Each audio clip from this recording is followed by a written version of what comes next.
Right, guys, welcome back to another episode of the Pink Juice Pod. I have a confession to make. I am really struggling to get guests on the pod. I'm not gonna lie, I'm really struggling to get guests on the pod because I'm currently in Thailand, in Chiang Mai, and I thought it would be easy to find people to come on and chat with, but it's proven a lot more difficult to try and find people that want to come on and chat to me, but also people that I can vibe with, and also like good people that I know you would enjoy. So it's back. I'm back with another solo episode, but that's okay.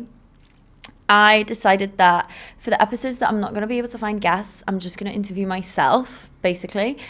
Okay, in today's episode, I really want to talk about my solo travel journey, which I have been doing for the past 5 years. I've been on that journey for the past 5 years, and kind of how it all began, where it led me to, how I got to where I am today, and just everything along the way, everything relationship wise with myself along the way, but also with other people.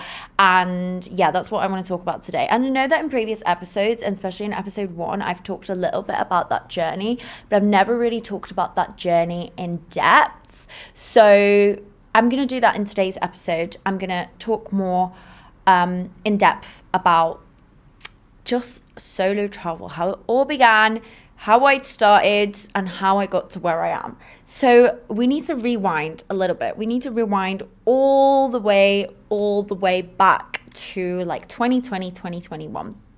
When I was in university, studying my degree, studying my master's for psychology, I was working a toxic corporate office, 9-to-5 job, and I was also in a 4-year-long term relationship with my ex at the time, and he was a really great guy. However, I just think we were too young, we were not really aligned, we just were not made for each other, and eventually the relationship kind of fizzled. But I knew that relationship was over way before it was over, and maybe he did too, but I do actually think it's more of a women thing to know, but we just kind of stay because we try and convince ourselves like it's going to get better, it's going to be this. But in my mind, I just didn't see a future, I just didn't see that potential anymore. And I guess I was afraid to leave because I was scared of being on my own. And because it was COVID time, during COVID, we didn't really see each other, and I was spending a lot of time with like my family, with my parents, and working, and also just spending a lot of time with myself. And I guess one of the reasons that led me to going on my first ever solo trip was kind of the ending of that relationship. I kind of finally felt a little bit free, and I was like, well, why don't I just do something for myself? And I think this is one of the biggest reasons why those relationships, heartbreak and a relationship ending, leads you to taking that solo trip, because you feel free, you feel like you've been set free, and you can feel like you finally can do something for yourself. So I think that's once that relationship broke down, I kind of started thinking about, I just want to get the hell out of here. Like, the UK was so miserable. I was hating. I didn't have a relationship that broke down.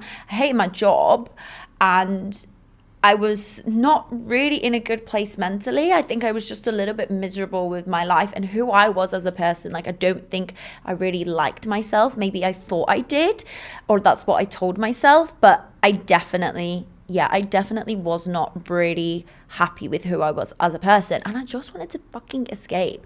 Like, I wanted to escape, but I wasn't quite ready to go on like a backpacking trip. I'm not sure I really had the balls to go on a backpacking trip. I was a bit scared.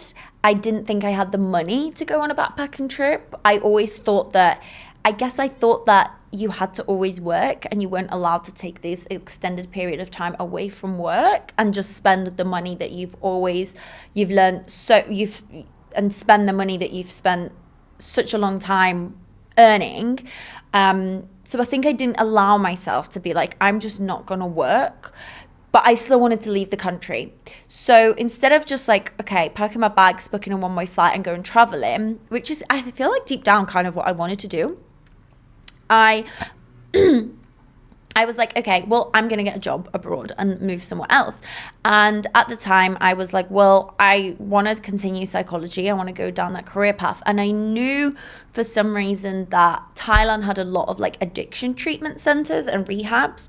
And because I was still in like my finding experience type of era, getting my CV sorted, which by the way, I don't think I've had a CV for the past 5 years.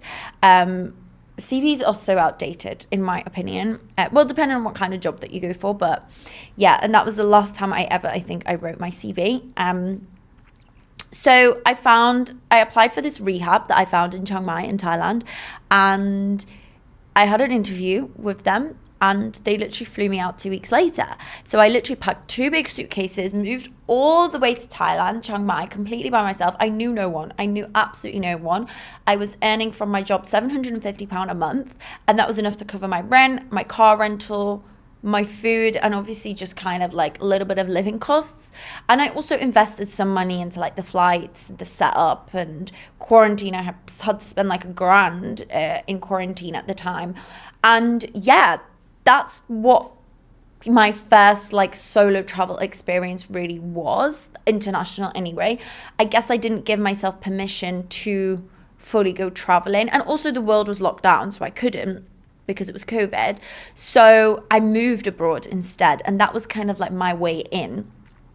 And it was tough. Like, I'm not gonna lie, the first few months were tough. Finding friends was tough. I had to really, really put myself out there, and I had to really just put myself out there. I made friends with my coworkers, but also just constantly putting myself in Facebook groups, messaging, speaking to random people, random girls, like finding girls on Instagram. Back then it was like hashtags were popular, so I would look on hashtags, find people, stalk people if they had public profiles, and basically just reach out to them if I knew if it looked like they were living here, like follow them, like a few photos, and then just like randomly reach out to them. And actually that is how I made one of my friends at the time. I literally just messaged her on Instagram, and I was like, hey, do you want to hang out?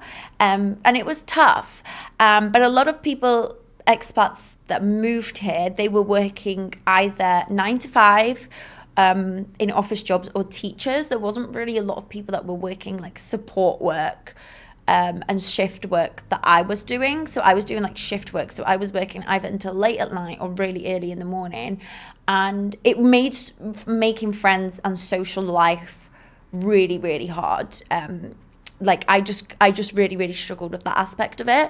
And there was also a point where I had to work nights as well, and again, that was just not fun. And my work was from the city centre, like 45-minute drive, which doesn't sound like a big deal, but when you're in an expat city and you're the only expat working that lifestyle, it's very hard to make friends. So ultimately, I decided to quit that job. And why I ended up quitting that job was, I only worked there for 3 months, by the way, and it was really good 3 months. It was probably one of my favorite jobs that I've worked in, like within mental health, just because like my team was incredible, my supervisors were amazing. I learned, the clients that I worked with, like I learned so much from them, and hopefully I would like to think I helped them a lot as well.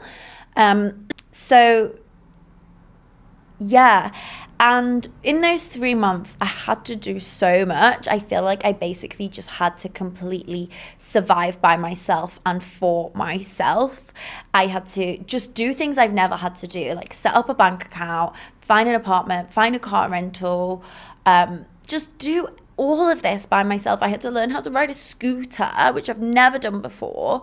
And I didn't have a support network of friends to help me. Like, of course, the friends that I did make, they were supportive and helped me, but like those relationships right at the beginning were not that deep.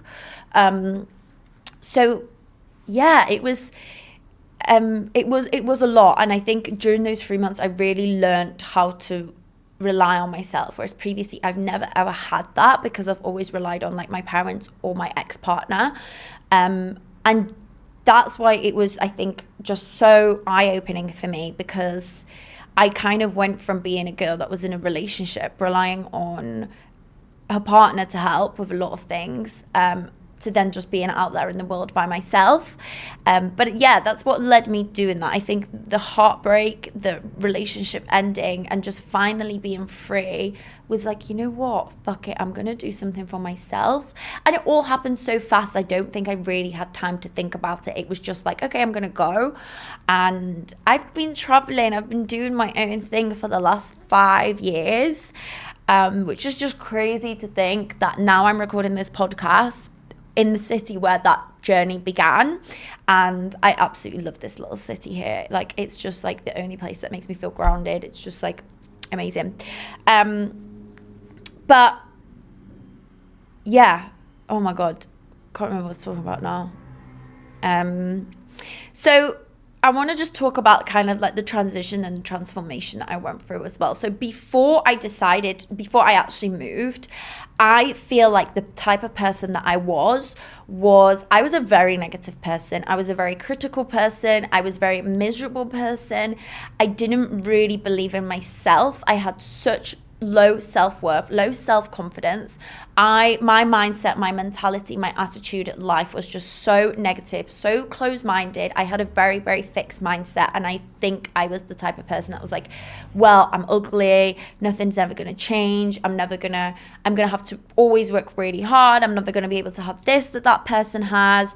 And I was just very, very negative. And I think it was just because I was stuck in this life that was just by default. I was doing the things that I was told you meant to do. Go to university, get the degree, get the job, X, Y, and Z, save, put away and don't spend any money.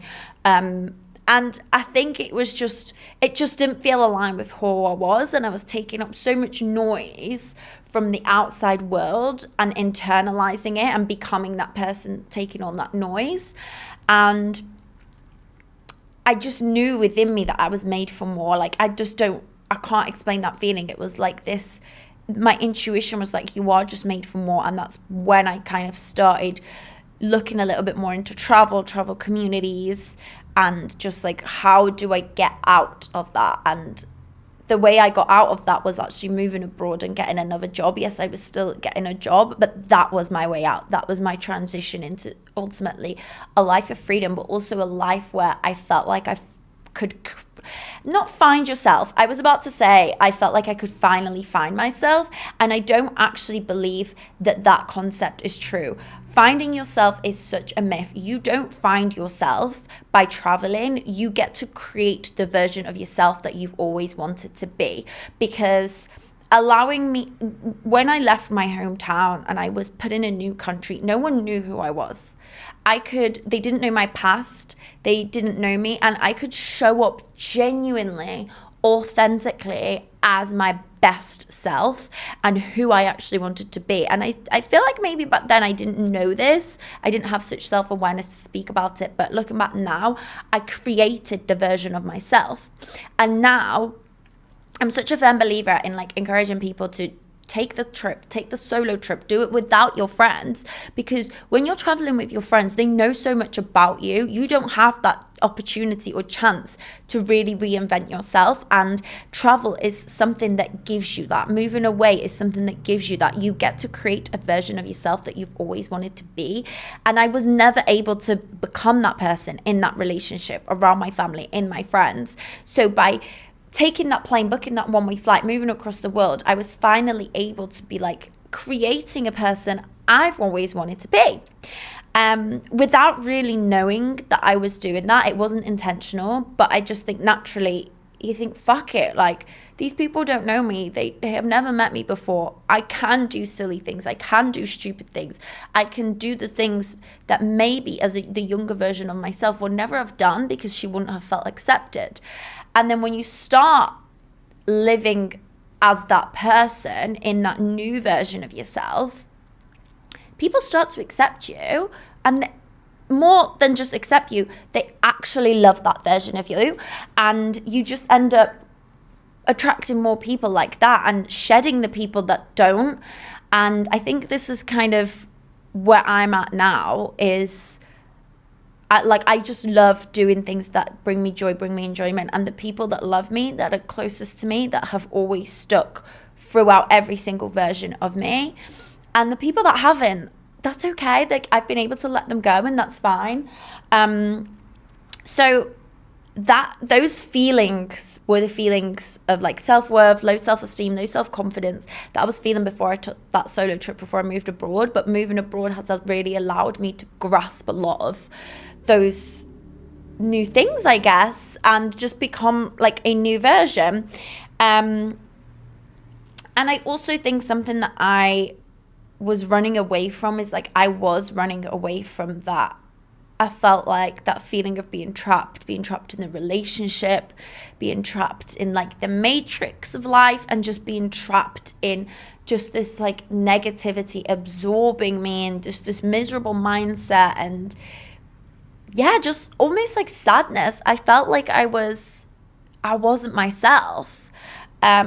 I wasn't the person I wanted to be. And I think that's what I was running away from. I wanted to run towards an opportunity that I could just be myself. I could just start to live those things that I've always dreamed about, but never allowed myself to dream about. And again, that's something that travel gave me. And of course, I had so many fears and doubts coming up to that experience.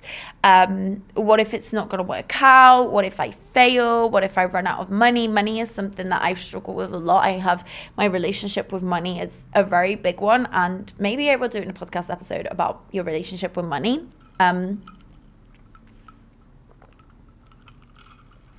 But ultimately, that feeling, that desire, and that intuition was so strong that I just had to face those fears head on. And that's the point. Fears are always going to come up, but it's how we respond and how we control our behavior. That's the most important thing. Like, you're always going to have fears, and that's okay. But that doesn't mean that those fears should stop you. Because if you're letting your fears stop you, then that means one day you're going to wake up and you're going to regret not trying or not doing something. And I think throughout the first, I would say 6 months of being away from home, 6 to 15 months, I just felt like the transition, it was like a switch. The switch started coming on in my brain that I couldn't turn off, because I finally started discovering the relationship with myself. And when times got tough, which they did, they still do, I made sure I spent a lot of time, dedicated a lot of time to practicing gratitude. Gratitude was something that during those moments of like, I'm having such a shit day, really got me through, because I could really appreciate the small things in life, like having a cup of coffee, or just being in a different country, being alive, being safe. And gratitude really helped me. And also I discovered journaling. If anyone knows me, knows I am the biggest journaler. I literally do not leave the house without my journal. I think it is the best tool. You are your own therapist, and I think journaling gives you an outlet for that. And through journaling, I really started to get to know the relationship with myself on that journey, which I would have been the type of person that I was before going on that solo trip. Is I would have been like, if someone talked to me about journaling, I would have literally been like, you're such a weirdo. Why would you do that? Who actually cares about journaling? That's how close-minded my mindset was. But when I was solo traveling and on my own, it was like, I just did it. I just did it because I had to. And yeah, it really helped me a lot. It really helped me connect with myself and find that relationship myself. So that was the kind of person I was. I was so negative and I was so miserable, which I feel like when people meet me today, they would be shocked, because I am such a positive person. And yeah, journaling was great. I love journaling. So yeah, my relationship with myself started to change. I started feeling a lot more confident in my ability to just do things, do life by myself. I started becoming more resilient. Like when shit happened, like, okay, I'll give you an example. I used to also be the type of person, like if I had missed a flight, I would have genuinely had the worst freak out of my entire freaking life. I would have literally been like, I can't believe this has happened. What the actual fuck? And there was one time I was solo traveling and I missed a flight, and I was like, shit, this has happened to me. I'm on my own. It's a test of how I can handle this situation. Of course, it was such a shitty feeling. Luckily, it was a flight that I could take an hour later, and it was only a 1 hour flight. I think if it was like a long 15-hour flight, I would have been a little bit more stressed.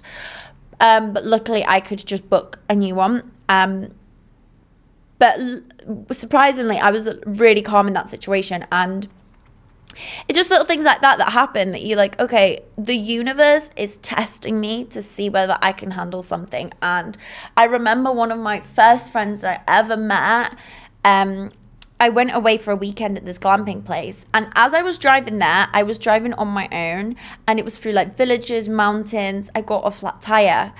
And I was a little bit stressed out because I was in the middle of the mountains on my own as a woman with a flat tire. I thought I was going to get kidnapped or something like that. Luckily, it was Thailand. So it's pretty safe here. People are pretty nice. And I got to my accommodation and I told my accommodation owner, like, I've got a flat tire. And he was so helpful. He helped me like glue it together. And then he drove like 40 minutes out of the village with me back down to town, got my tire fixed and drove back. And I remember my friend at the time was like, the universe is really testing you and things like this will happen. They are tests to see how well you can handle these things. And to this day, I still remember that conversation so clearly because it's just been so impactful. Like sometimes when things go wrong, and they will do, like we can't as human beings avoid things going wrong, and travel is really teaches us something like that. There has not been a single trip that I've taken in my life where everything has gone perfectly. There has not been a single females find solo trip where everything has gone perfectly, and there never will be. And that's the same for all group trips, because that's what travel is like. Travel can be unpredictable. There might be weather, there might be a delay in train timings or whatever. It could be something small, it could be something big. But that is, I think, something that travel, being abroad, teaches you, that things will go wrong and you can't control them. But what you can control is how you react, how you respond, how you cope with those things. And the more you're exposed to situations like that, the more it is kind of your opportunity to practice.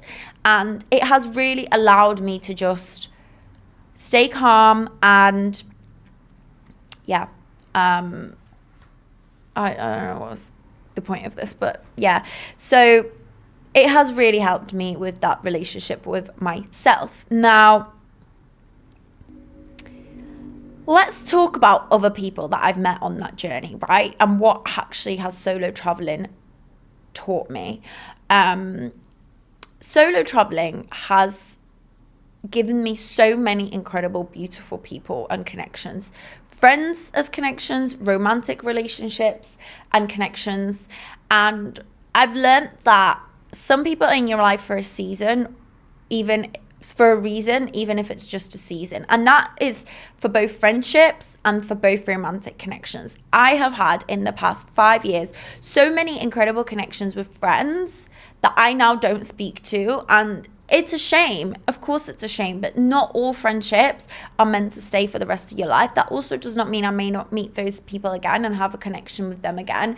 But it really, I think solo travel really teaches you as a woman to trust your intuition as well, because I don't know what it is. My intuition when I'm traveling is so much stronger when it comes to meeting other people. Like if I'm at home, I don't know, I feel a lot more, I guess maybe safer, but I don't pick up on people's energy as much as I do when I'm traveling. Like when I'm traveling, I within the 5 first minutes of meeting someone, I know whether they're a good vibe or a bad vibe.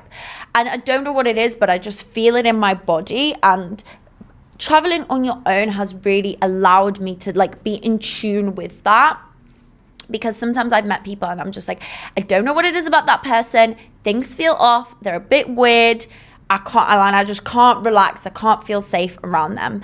And the opposite happens. And actually in the relationships that I've had with friends where I have just instantly thought, they're good vibes, they're good energy, those have like weirdly been people that I still keep in contact with. And I think that's something that I've really that has taught me about life.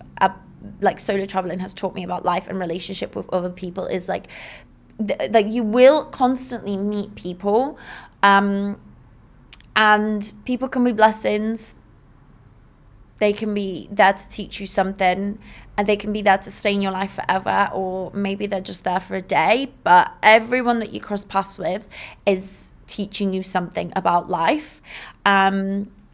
And when it comes to romantic connections, the same is true. You may have romantic connections that literally just last a night, and it could just be as simple as having a drink with someone at the bar and enjoying a conversation with them and just thinking like, wow, like I have had so many connections that have had no attachment, and I don't mean like sexually, absolutely not, more just like chilled vibes. You've met someone, you've connected, and that person might go, leave, and yeah, it's a shame, it's sad, but that is just life. And I think travel, it does kind of suck about travel, because when you meet a lot of people in your home country, most of the people that you meet, like you'll either meet them in your hometown or something, so they'll probably be around in your hometown or something like that, right? But when you meet people and you're traveling, a lot of the time they live somewhere else, they move on, and you might have this incredible connection, and then they leave the next day or in 2 days, and it kind of sucks.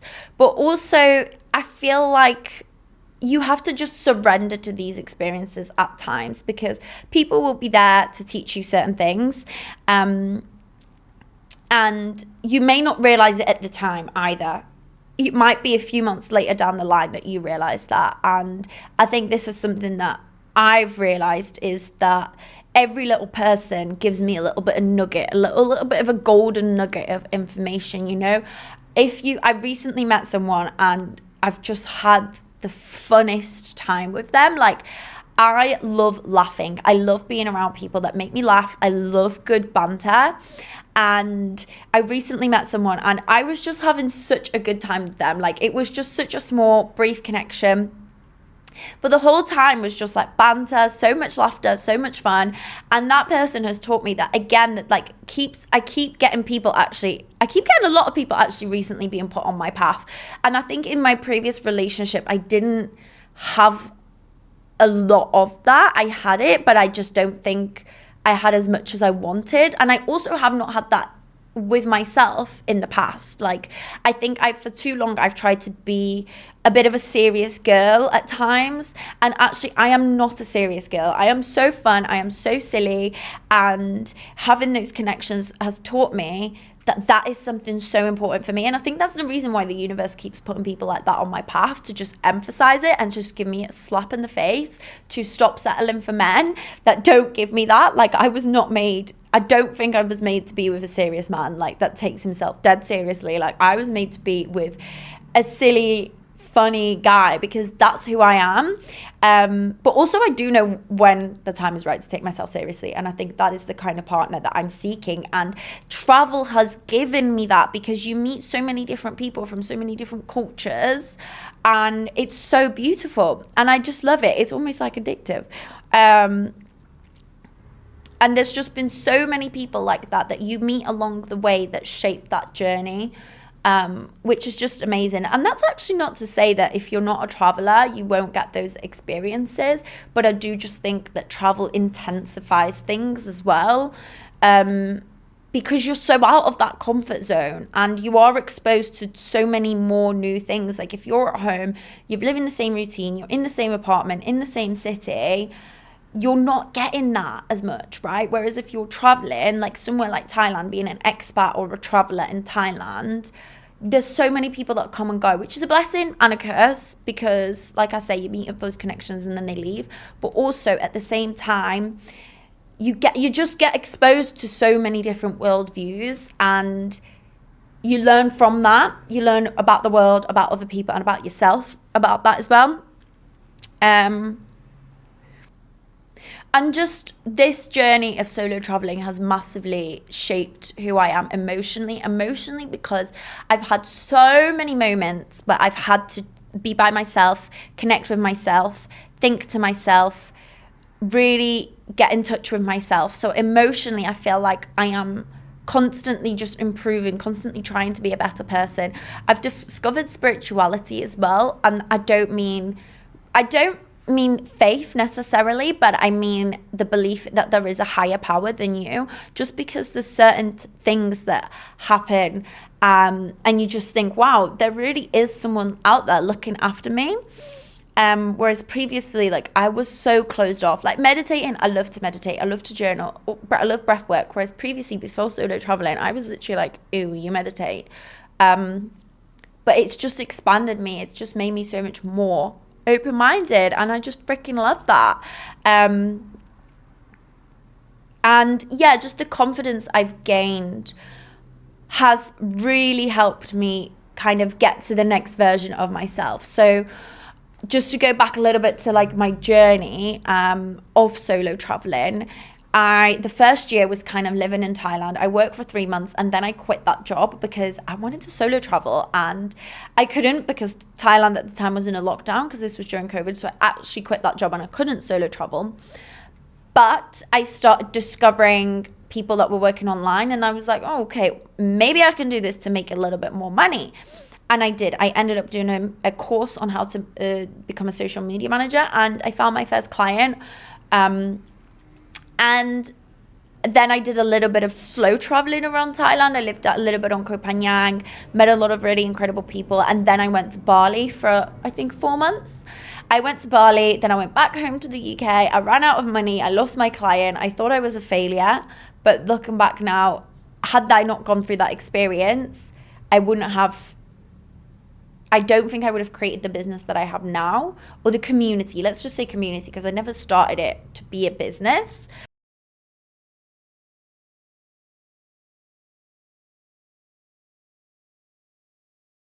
Then I came back out to Thailand. Then I spent some time around Asia, and that was when I was like starting to feel lonely on my solo travels. And that's what sparked the idea for Females Flying Solo, because after probably about 2 years, I would say, I began to feel lonely on my own.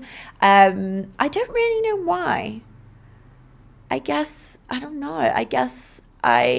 I don't know, actually. I haven't really thought about why I started to feel lonely all of a sudden. I think because I was just doing so much, carrying so much by myself. Maybe it just got a little bit too much. But yeah. And did more traveling. And then I was like, okay, why don't I just do a group trip for Females Flying Solo? Did a group trip to Costa Rica. That sold out. Went to Costa Rica. Then I went to Colombia. Came back, and I just sort of kept that going. And I've still been traveling. I spent most of the year in Bali this year. I'm currently in Thailand, and next year, spoiler alert, I'm actually moving back to the UK. Mainly because I thought, okay, I've done the travel era, I've done the nomadic era, I've done the business girl era. I've never actually done the single Gabi era. And even though I've been single throughout that whole time, I haven't actually dated that much. I've made connections, I've met people romantically, non-romantically, but I've never like dated to date. And I've never really had like the single me living in the city era. So I'm excited for that era. I'm really excited for that era, actually. And yeah, that's just been such a whirlwind of a journey. I don't even know if this podcast episode made sense. I've had some little prompts and questions here, but yeah, that's just been my journey. I feel like I could talk about this topic and my journey for ages. So if you do have any more questions at all, or if there's something else that you want to know, please drop me a DM at pinkjuicepod, and maybe I'll create a more of a less structured yapping podcast episode like this. But I feel like this is where I feel the most comfortable and chill and best, is when I'm just not a plan in place. So yeah, that's my journey, that's my story, that's my yap of the day.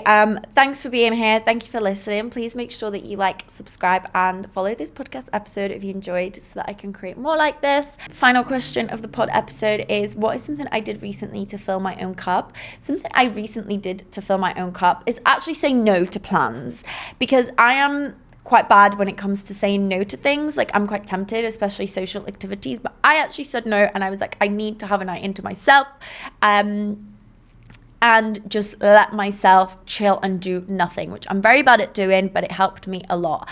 So yeah, sometimes we just have to say no to plans and give ourselves the rest that we need. So thanks for tuning in.